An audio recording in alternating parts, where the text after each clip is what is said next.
Good evening, dear viewers. We are gathered here again for our next and most incredible and fascinating interview that would be presented to you fresh from the American Academy of Dissident Sciences. We are here at a secret location in Pasadena with some of the most astonishing speakers and authors and researchers in this field. But let us first present the topic of our interview tonight. We will try to talk about the highest echelons of the secret societies on this planet, the highest echelons of Freemasonry, of the Knights Templars, of the Illuminati, secret societies that are probably secret for this very simple reason, that there are a lot of secret things going on at their highest echelons that should not get into the public under any circumstances. And from our humble knowledge into the field, we will try to create a picture to elucidate this puzzle, to put the jigsaw puzzle together. With us here tonight, we have the incredible pleasure to have Eustace Mullins, who has been writing in the field of conspiratology and has been exposing the secrets of the American evilarchy, as some researchers call it, for more than, how many years already? 50 years? 50 years, yes. For more than 50 years. And he has published about 15 books, 15 books, yes. And 5 videos that would also be, the videos will be available. They are already available from the American Academy, and probably some of his books, because I'm sure that there will be an incredible interest in these topics. With us tonight is also Jordan Maxwell, who has been investigating for how many years already? 35, 36 now. The secret symbology, the secret symbolic graphic language of these secret societies, the messages that are transmitted through these symbols and how they influence the public subconscious, and basically the education, and most of all the education of our children. So at the end of today's discussion, we would go to the education of the young generation, and to the new and upcoming and probably the most interesting book by Eustace, which is Education for Slavery. Education for Slavery, Education for the New World Order, Education for this new and upcoming global socialism or communism. A lot more hideous and a lot more sinister than anything that the regimes of Lenin or Hitler or Stalin or anywhere in Eastern Europe after World War II, even possibly in North Korea, any of these evil totalitarian regimes were able to attain.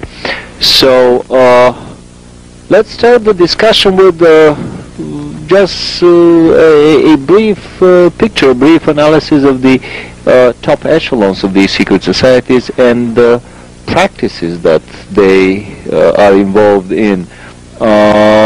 It has been widely rumored that the top echelons have been engaging for centuries in homosexual practices, that they have been using these homosexual practices for mind control, not just for horizontal recreation or for kinky horizontal recreation, but for the specific purposes of mind control and of influencing their members. What would you say for that topic, Eustace? Well, there's no question that there is a demonic element in homosexuality, which, by the way, the psychiatric profession has never dared to touch. Of course, you cannot treat a homosexual by a psychiatrist without going into the demonic practice that it really is. So this remains a great gap in the treatment and in the literature on homosexuality, because you see, this goes all the way back to the dawn of history, to Genesis, to the Canaanites, the curse of Canaan.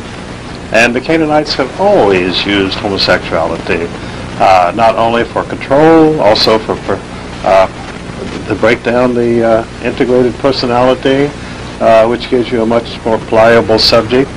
And it's a basic feature of behaviorism.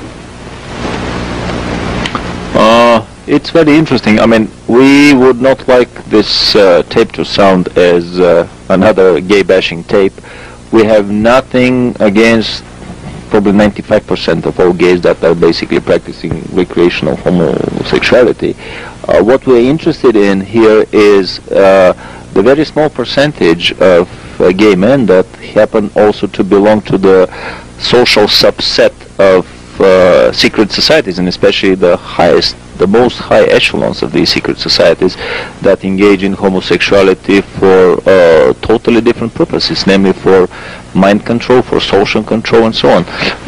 What would you say, Jordan? Well, if you remember that secret societies as social movements, as Eustace says, go all the way back to the beginning of man's history. And there has been two schools of thought concerning the modern-day Freemasonic societies. One is that they started out as a good idea and eventually got corrupted,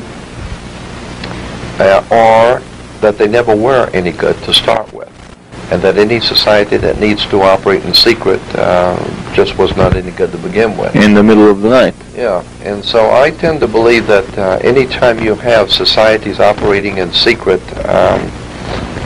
there's always going to be this element of activity that's covering something.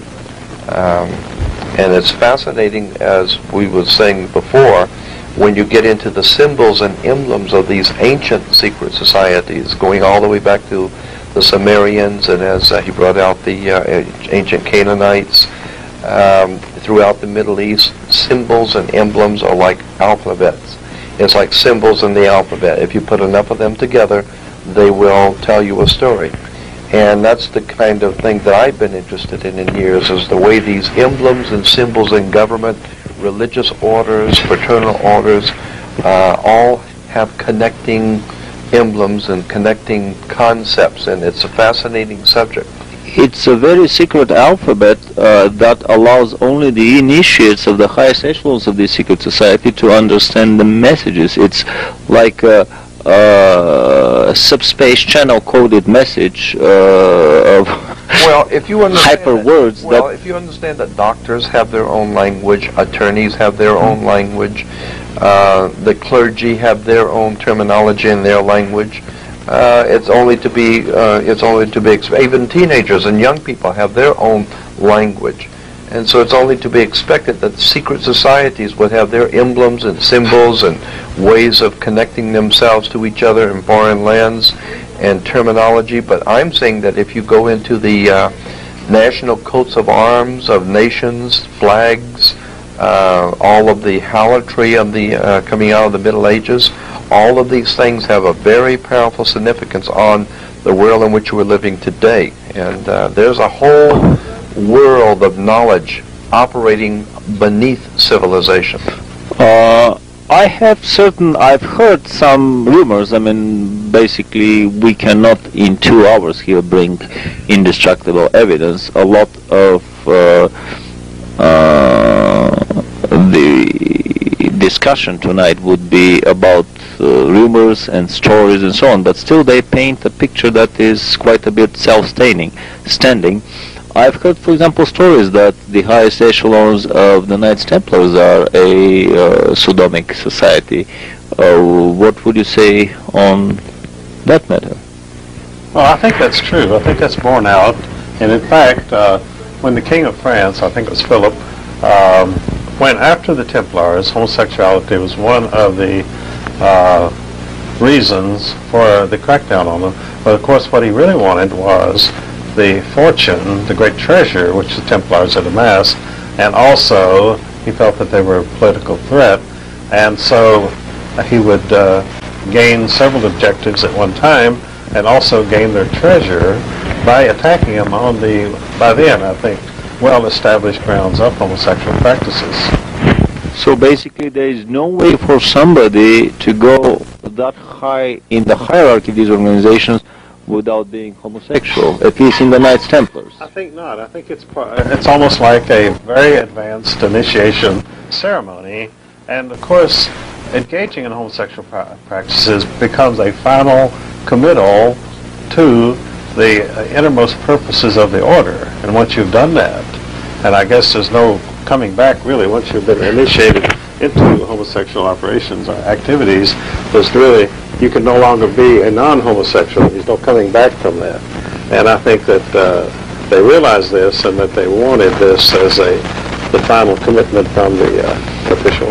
How about Freemasonry? Have you heard any stories about the highest echelons of Freemasonry engaging in? Well, if you go back into the most ancient times, religion has always had sex connected to it, and especially the occult religions are very, very connected in so many ways to sex. Sex was a very big part of the ancient world and of the symbols coming out of the ancient world, and it even comes into our modern day in so many ways that we don't even think about, such as the Washington Monument in Washington, D.C. is the male phallic, and it connects with the Oval Office, which is the female, which is the generating force, which is the G for Freemasonry. The G within the square and the compass stands for the generative force of sex. And as I said, the ancient world had a very heavy influence on sex. Sex was used in all of the rituals, especially words and terms and black magic sex. Absolutely, and I believe that the people who are at the top of the world today are using sexual magic, and I think that's probably why so much sex is flaunted in movies, television. The sexual revolution itself, free sex. All part of not a revolution just for freedom and free sex, but it has an integral part to play in the overall occult movements of the world to open the human mind up to sexual perversion. Also lowers the inhibition in a human being to accept anything. And once you have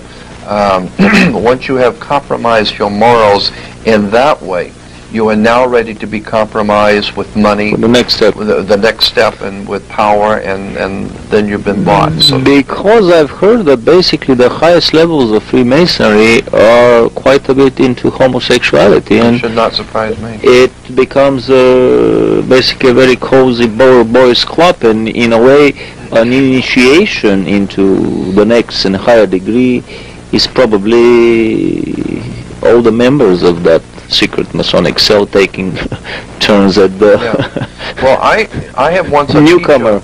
I had once a teacher make the point that I thought was very significant, just in passing, that this whole apparatus that we call the secret societies has as its basis a war between the sexes, going all the way back into the prehistoric world. And that for so many thousands of years, the woman was the symbol for spirituality, the goddess. And then with the coming of the Roman Empire, more emphasis was placed on the gods as male.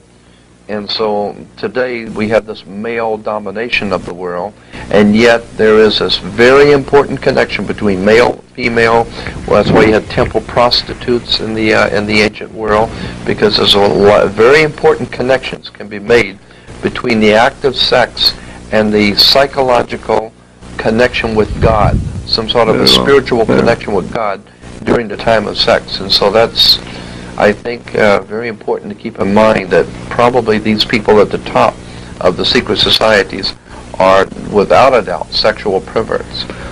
Justus, what would you say about another and very interesting secret society, namely the Skull and Bones, because this is a secret society not of elderly men that have reached the 33rd or the 38th degree of Freemasonry, but these are young kids in the 21-year-old, the third year of college, that are initiated in that society. Have you heard of any homosexual overtones? Oh yes, the initiation ceremony of Skull and Bones, which finally began to leak out after many years of total secrecy. The fact is that the initiate into Skull and Bones, first of all, he has to strip off all his clothing, then he has to lie down in a coffin, and there he recites every sexual experience that he has had throughout his entire life, whether with male or female or what they did. And so this is in the presence of his brothers, you see, the fraternity brothers. So in other words, he is totally confessing all of his sexual activity of his life to that time, and they are now in possession of this knowledge so that they have not merely a weapon of blackmail, but a weapon of control, because whenever he sees one of his fraternity brothers around the campus, he knows that that brother knows all of his innermost secrets of his life. And in other words, you place yourself totally in their hands. And the Skull and Bones, of course, was set up by the Russell Trust in 1858 as a branch of the German Illuminati. And apparently this is also an Illuminati technique, probably developed by the Jesuits, to force the initiate to place his personal history and all of his secrets in the hands of his fellow members. And then after this recitation of his personal secrets, he then stands up and is supposedly born again as a new person under the guise of the Illuminati Skull and Bones. And the members of this fraternity, by the way, there are other fraternities on Yale University, but it was generally known by the students there that Skull and Bones was the peak. In fact, a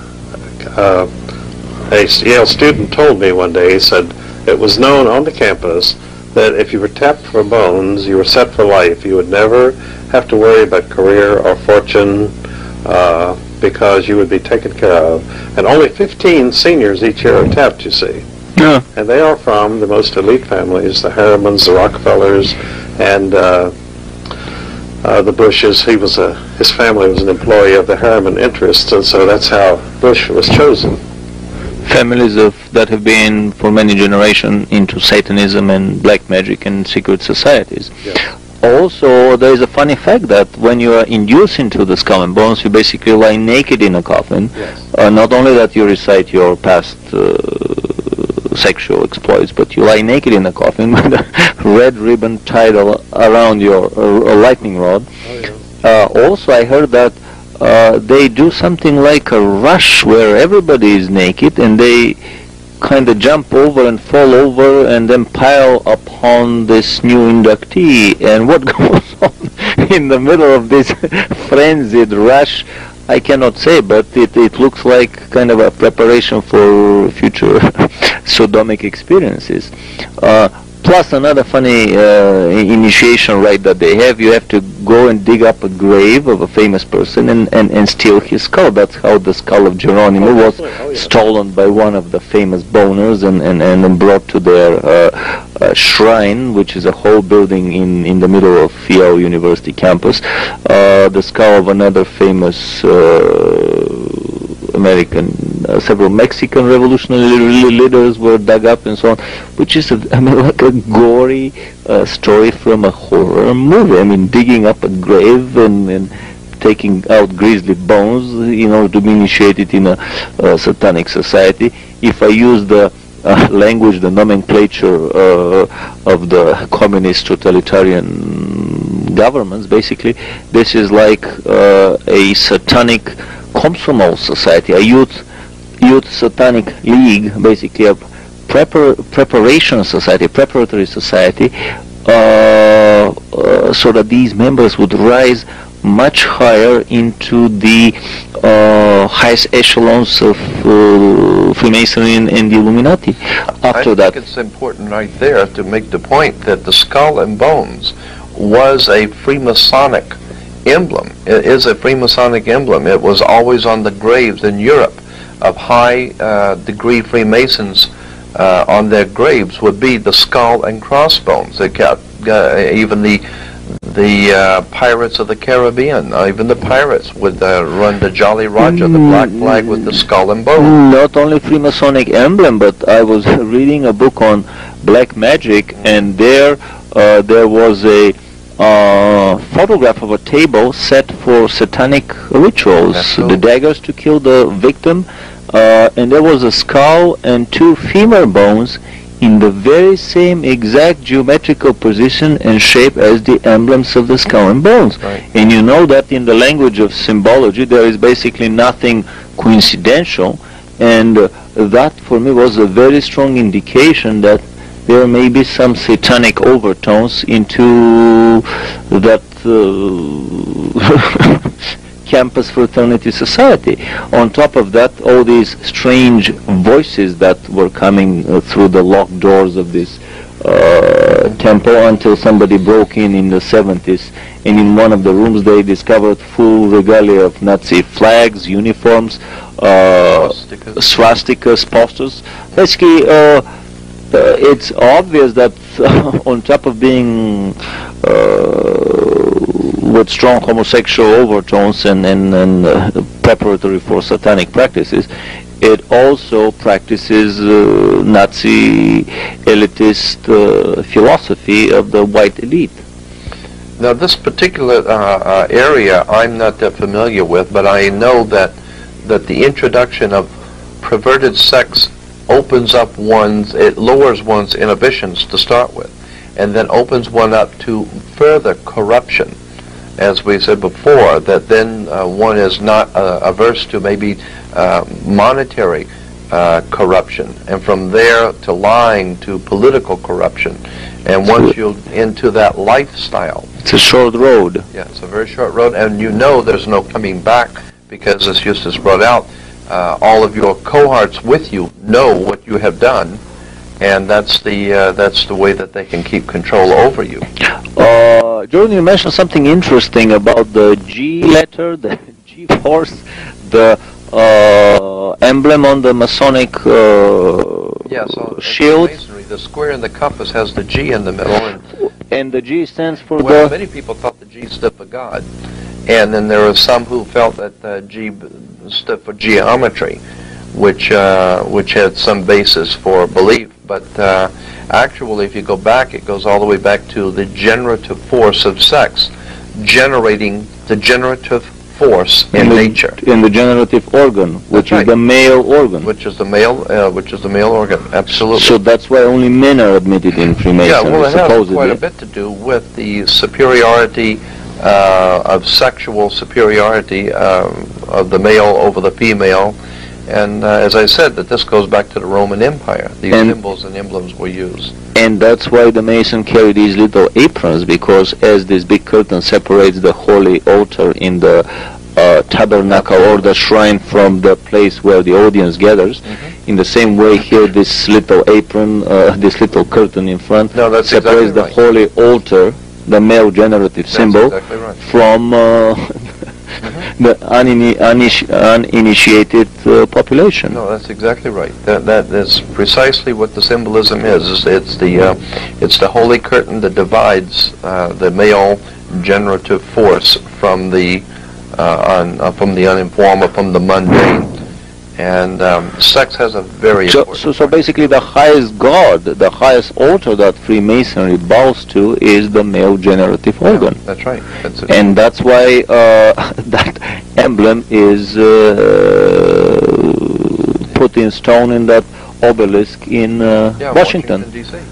Funnily enough, in the middle of the Park of the Heroes fallen in the Bulgarian Revolution, in the fight against the capitalists and the fascists, in the middle of that park, on a hill overlooking whole Sofia in Bulgaria, that's my country, way back in Europe, in Eastern Europe, there is an obelisk that is a carbon copy of the Washington Monument. A carbon copy. And behind that obelisk, there is this square, long lake, exactly a carbon copy of that lake, which is the symbol of the female vagina. So basically, these monuments were copied through Eastern European Freemasonry, which was the conspiracy behind communism in all of these Eastern European countries, all over Eastern Europe. I would like to go now into basically the relationship of sex, and especially homosexual sex, mind control, but Jordan wants to add something. Yeah, I want to add something in relation to the point that you were talking about Eastern Europe and communism. Are you aware of the fact that the communist symbol of the sickle, the hammer and the sickle, were in fact separate symbols for thousands of years? The sickle was used in one way and the hammer in another. And only until the Communist Party did they put the configuration together, the two occult symbols. And what was their meaning? Well, the sickle represented Saturn. Saturn was the god of chaos, Kronos. And that's why even at the end of in New Year's, you have old man time, the old man, and then the baby crawling, which is the new year. And old man time is always hanging on to a sickle. Because old man time that we say goodbye to at the end of the year was the planet Saturn. Saturn was Kronos, or chaos, the old god of chaos who was leaving the old order and the coming new order, which would be the new year. And how about the hammer? The hammer was the symbol of the order. Well, and the hammer goes all the way back to the old hammer of Thor, which was the old Aryan hammer of Thor, which was used to reconstruct. You tear it down with the hammer and then you build up. No, you tear it down with the sickle and you build up with the hammer. Well, yeah. So what I see here is a pictorial graphical expression of this same old satanic slogan of Ordo ab Chaos. That's exactly right. Order out of chaos. You hammer the order with a hammer that was created out of the chaos of the sickle. That's right. Fascinating. The sickle is used to Ordo ab chaos, Chaos. and the hammer is to build a new order, so that Ordo ab Chaos. New world order out of the chaos of and let me make this point that Saturn was called Chaos. That was the name of a god, and that god is traced back to the planet Saturn. Fascinating. So that old man time at the end of the year is actually the planet Saturn, or Chaos. So let's go now into the connection between homosexual sodomic practices and mind control. What would you say, Justus, about, let's say, the certain research that was done by Wilhelm Reich in Germany and several others that you were mentioning on Well, of course, Reich wrote The Function of the Orgasm, and I think that his understanding of the function of the orgasm was that it brought you into a relationship, not merely a sexual relationship, but a relationship of submission to control, a final submission that you would never rebel against anything, because once you've made this, actually given your body and your integrity, the integrity of your body, you know, the sexual act is generally called, if it's not in the marital realm, is generally called a violation. You violate a child, you violate another person, and so by submitting to this violation, you sort of sacrifice yourself to the purposes of the order. It is a sacrificial gesture. That's very interesting. We were talking with Al Bilik about the mind control experiments that were going in the underground Montauk base, and he gave a fascinating rendition of the work of Wilhelm Reich, its connection in the American underground bases, work on mind control, with the previous work on mind control done by the SS in Germany, with a still previous work basically of sodomic mind control that is practiced by the black magic priestly cults of Tibet. Would it be the red caps that engage in black magic as a contradistinction to white magic? But basically what the story is that when the student and the teacher engage in such a homosexual act, when the student is brought into a near-orgasmic state, then certain pathways open between the subconscious of the student and the mind of the teacher, and then the mind and the teacher, who is already deep into black magic, and abuse of that personal freedom and personal right to choose your own destiny. The teacher enters into the subconscious and can do all these DOS commands of erase, delete, change on the mind, on the subconscious of the student. This is done in Tibet to impart certain higher types of knowledge directly from the teacher into the student. In exchange, in return, the teacher consumes of these higher classes of energies that are released at the time of the orgasm of the student. And basically in these black right priesthoods, fornication goes on all day long. If there are girls around, fine. If there are no girls, boys. If there are no boys, all the animals in the courtyard. I mean, this is a common practice there that makes no impression on anyone. These practices were used by the Germans, especially by Wilhelm Reich. I mean, the story is that in his laboratory, fornication was going on around the clock. And even here in the United States, he had special, his security guards were basically trained to shoot first and ask questions later, and especially any messengers from the FDA. But they were doing these experiments around the clock. What Wilhelm Reich discovered was, among the many things that he discovered, one of them was the orgone energy. And basically the orgone energy, this is the orgasmic energy, as I understand it. And through manipulation of that orgone energy, they later work on weather warfare, basically weather engineering for warfare purposes, creation of hurricanes, creation of storms, of tornadoes of incredible power, with a machine as small and portable as an armchair, or probably in its biggest size as big and just a machine mountable on a truck. These photographs are very well known from the rare books by Wilhelm Reich that were expurged from the public libraries in the best Orwellian tradition. So back to the mind control. It was very convenient for the Germans, because in the SS they would indoctrinate the highest echelons of SS using these practices. And later on in the 50s and 60s, especially in the underground Montauk base where Al Bielek was working as an engineer, they would abduct boys, teenage boys from the streets of Long Island, put them in these underground dungeons, and in most of these stories have been related to in our previous films. In the film by Preston Nichols, A Visit to the Montauk Base, they even found the cages where these boys were kept before sodomizing and mind controlling them, in not just changing some of their files, but basically completely erasing their DOS directory and substituting it with a new one, with a totally new personality. And then these boys were supposedly sent forward in time, possibly to be the new perfect agents for the New World Order, let's say in the upcoming riots in Los Angeles. These were experiments done in the 50s and 60s. What a better way to create a perfect anonymous agent without any background. For these of us that have seen the French film La Femme Nikita, about the creation of such a perfect government agent from a lady that was sentenced to death, and the public was notified that the sentence has been carried out, but actually she was not killed and hidden in a special underground indoctrination and training center where she was turned into a total assassin.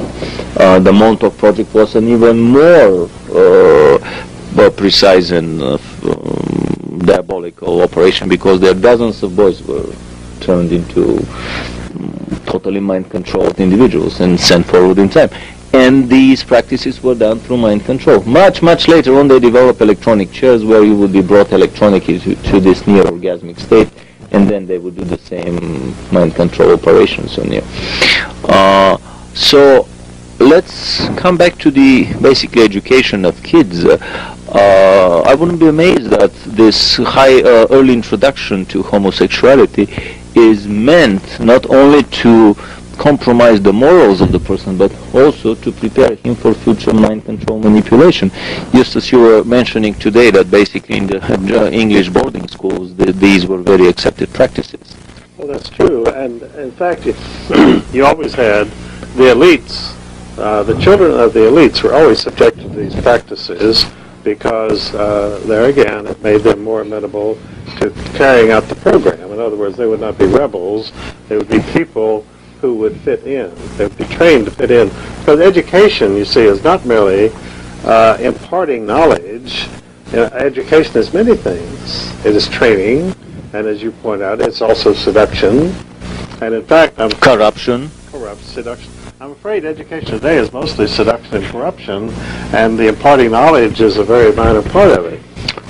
And brainwashing, basically the fascinating film by the rock group The Who, The Wall, another brick in the wall, creating new bricks for that total wall, bricks by the millions, faceless bricks that are not different from any other one in this giant wall.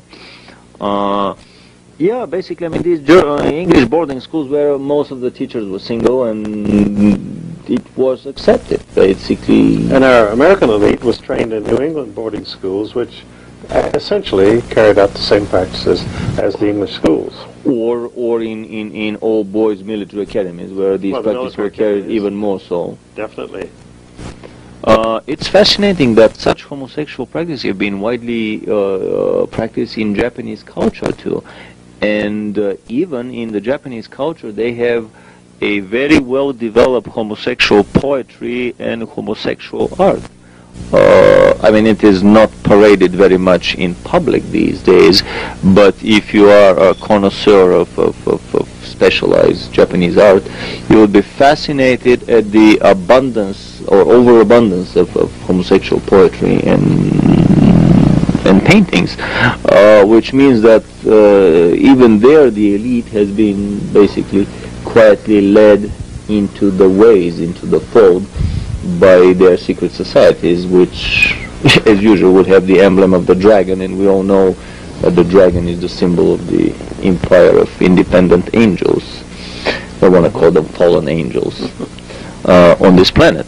So what is the bottom line here of all these discussions? That basically mind control is practiced with all possible means. I mean, in 20th century, a lot of technical means have supplanted homosexuality.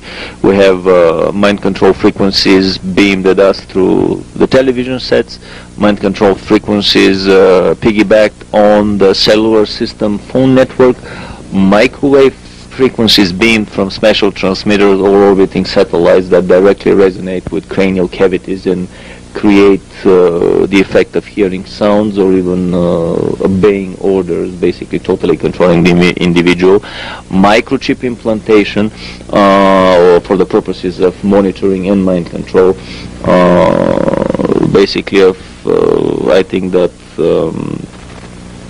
Martin Cannon is one of the best researchers in the field of microchip implantation by the government, with his book The Controllers, which is also available to the public. Through Freedom of Information Act release documents, the CIA has had secret programs in microchip implantation into basically unwitting subjects. In the 50s and 60s, we're talking about 40 years of microchip implantation techniques. Microchips for mind control were available well before microchips were officially discovered for personal computers and bigger computers. So my feeling is that this is basically an evilarchy, as we were laughing with Eustace today, demonocracy. It is a demonocracy, there's no question about it, and it is composed of elitists. In fact, I saw the term used in political magazines a few years ago when some revelations were coming out of Washington about J. Edgar Hoover, who was not only a leading Mason, but also was a well-known homosexual. And the term home intern was in quite current use for some time. That, in other words, the world was, instead of the Comintern or the communists, the world was being governed by the home intern of the homosexual elitists, which really was not far off the mark. And that was only used for a short time and dropped out of sight, was never used again. But I thought the Comintern. I thought the home intern was quite a very telling thing, and I guess it revealed too much because it was not in currency very long. Suddenly it was dropped, never mentioned again. I haven't heard that term in at least 10 years. I think a very important writings was done about 20 years ago called The Religion of Revolution, in which the article was written by, I believe, Rushdoony, and out of Texas, and it was an exceptionally penetrating article about how homosexuality has been used, and sex in general, but especially homosexuality, has been used to prepare the human race to accept other things. And it was very well documented. It was a very interesting study. And it was called The Religion of Revolution. And it showed how sex was being used to prepare people to accept, as it said, the rape of the people and the rape on their minds, the rape on their freedom, and that sex was a very integral part of all of this. Sex was used to prepare the people. I mean, what a better example to that than the heavy metal concerts that are used to prepare the young generation for the further acceptance of all these practices. Basically, why would one never find a violin or an harp as a musical instrument as part of a heavy metal band? Because, I mean, these are instruments that basically resonate with the frequencies of the higher chakras, of the highest and basically the several top chakras. So they would be detrimental, counterproductive to a society that would like to stimulate the lower chakras of these lowest basic instincts. On the contrary, the drums and the heavy metal guitar, especially the bass guitar, resonate in the frequencies of the lowest chakra, of the groin chakra, of the sexual drive. So when thousands of kids get titillated to an ecstasy on a heavy metal rock concert, this is nothing more than a audio frequential acoustic massive masturbation, amplified by thousands of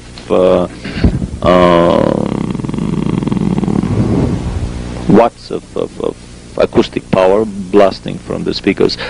I mean, there are very nice pieces even into heavy metal music, but I enjoy some of them. But what's important here is that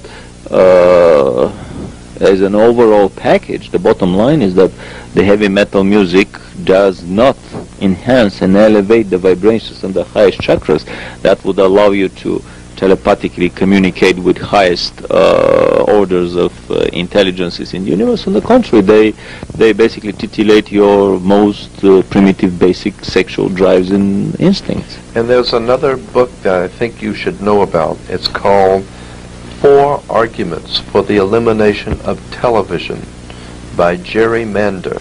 4 Arguments for the Elimination of Television. And in there, he was the owner of the largest advertising agency in America, in San Francisco. And he basically in the book outlines how television has used, how it's put together, the mechanics of how television it was designed and how it's put together, and gets into the electronics of it, and then talks about how sex, he brings that point in about how sex is promoted through the television, and how the electromagnetic force field that is around you when the TV is on. It's a very interesting book, and it has a lot to do with what we're talking about here. You might want to try and find it, and it's still available in bookstores today. I've been thinking for the last month or so, occasionally watching television here, this funny story with Michael Jackson, and with my typically conspiratorial, suspicious mind, what else can a mind be of somebody having the professional or cultural deformation of Eastern European totalitarian communist country? But anyway, I was thinking, well, what the hell would the family be that would give its child to spend a night or a few nights or even on a regular basis, regardless of what the amount of money is that they get paid for doing that? And I was thinking, could it be that there is some bigger story behind this superficial story we are getting in the media?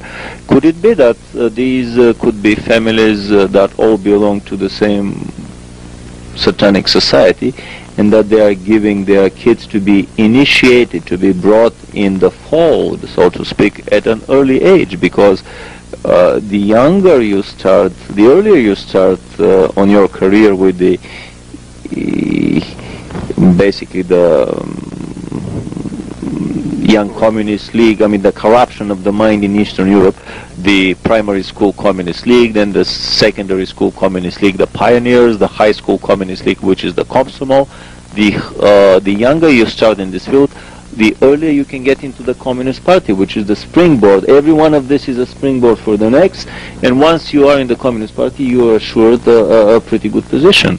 So in a similar vein, parents of such ambitious parents, ambitious and corrupt parents that have been in the fold themselves for a long time, they probably bring out their kids to be initiated. What's your feeling about that, Houston? Well, I'm quite sure that this is a factor, and I think this may be going on a lot more in the movie and television industry than we realize, that the families, now I think the case of the Menendez brothers also brings in some of this, because he was an important figure in the entertainment industry, and so why were these two sons apparently being inculcated into these practices? It could very well have been a vocational program that he was inducting them in. Absolutely so, and I mean the whole pattern, I mean the whole personality of the father of the Menendez boys, an extremely ambitious, overly ambitious individual that started from nothing and rose quickly into that industry. I wouldn't be amazed that the fastest way, the fastest and strongest springboard to rise into the secret societies in the world would be probably to be a member of a satanic cult, which is the innermost core, the innermost circle of a secret society. What's your feeling on that? Yes, as a matter of fact, you know, they have something in Hollywood. Well, let me go back and say this, that the old Celtic or Celtic magicians in England, the old Druid priest, the magicians, always worked their magic with magic wands. And magic wands were always made out of holly wood. And today, we still have holly wood being used to work their magic on us. And I think it's interesting that when you get into the symbolism in Hollywood, there's something called death head colors in Hollywood. And that is, every time there is to be a rape or a violation of a human being, and especially a death, there will be certain colors which will always come up, and certain symbols are worked into the picture so that subconsciously the subconscious mind picks up these colors and symbols every time there's to be a rape or a death. And around Hollywood it's called the death head colors and death head scenes. And so they're still working their magic on us in Hollywood today. A lot of... what's your feeling, Eustace, on the Satanism in Hollywood, basically, black magic and Satanism? Well, I think that Satanism definitely is a factor in Hollywood, because first of all, you've got mass media, mass communications here, which means you reach the entire population. So if there's any place that Satanism would want to have an outlet, it would be here. Absolutely.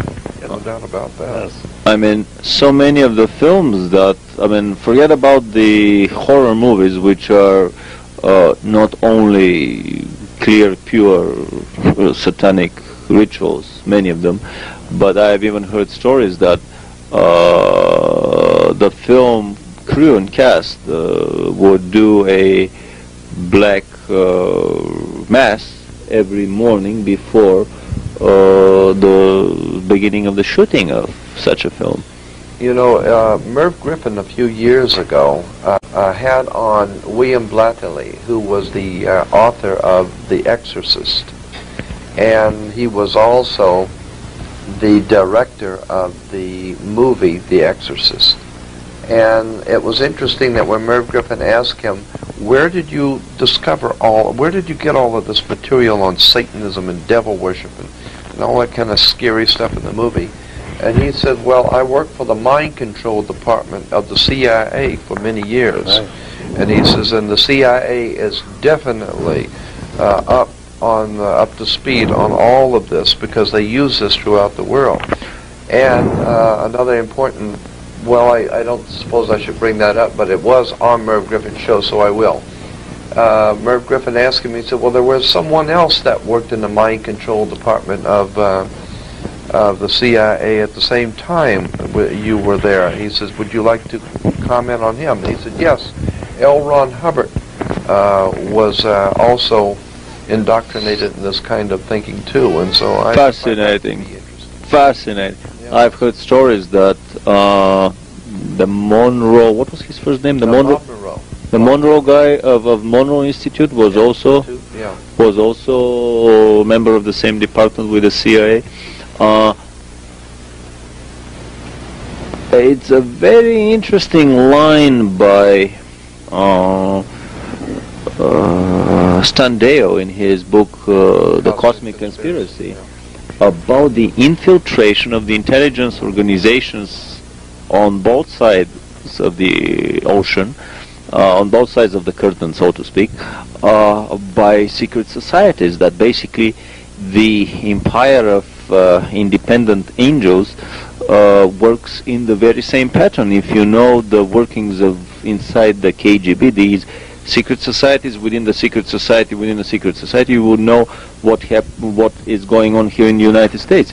There is a fascinating film, actually two films that we produced early. One of them came from Germany, UFO Secrets of the Third Reich, where they give the whole backbone structure of secret societies that gave the rise of the Third Reich. Half a dozen people were more influential into bringing the Third Reich upon the heads of the German population and all these casualties that were its result, and on all of Europe and the world than anybody else in Germany. The Knights Templar branch for Germany, the Tempelhof-Gesellschaft, organized the Thule Society in 1919. Later on they organized the Vril Secret Research Society. They started with anti-gravity research in the late 20s. They organized the SS part, the National Socialist Party, to carry on their policies in the broader German population for the creation of a new world order, the new order, the Neues Ordnung that Hitler was talking about, and for the preparation of the coming of the new age. In 1919, the Thule Society was founded for that very same purpose, to prepare the German society for the coming of the new age. I mean, this is 60 years before the New Age became a catchword in California. But this whole secret society within a secret society within a secret society, I mean, this whole system was carried on in Germany. Within the National Socialist Party was founded the SS as an even more secretive organization than the party itself. Within the SS, later on, they founded the super secret society, the Black Sun. And I think the members of the highest echelons of the SS were also members of the Black Sun. So in their special castle, I forgot the German city. Yes, I forgot the name of the castle. Babelsberg. They had a very special SS castle that was built over a greatly renovated and enlarged medieval castle. Right. But they had an underground round chamber with 12 seats, the usual 12th number, which was their secret chamber for probably satanic and sodomic practices. And according to Standeo, to come back to his book Cosmic Conspiracy, I mean, this is the pattern of the Luciferian presence on the planet to control the secret societies at the very elite. I mean, to the intelligence organizations through these secret societies. Also, these stories that I heard recently about an interesting sect within the KGB, the so-called castrati, a secret society where the ritual castrations of the initiation of the black and bones into the Skull and Bones Society here, which is a red ribbon tied around the phallus there is carried to the end, and these people are actually castrated, which gives the typical facial expression of a lot of the KGB high members of the 30s and 40s. So we have the same practices over and over and over.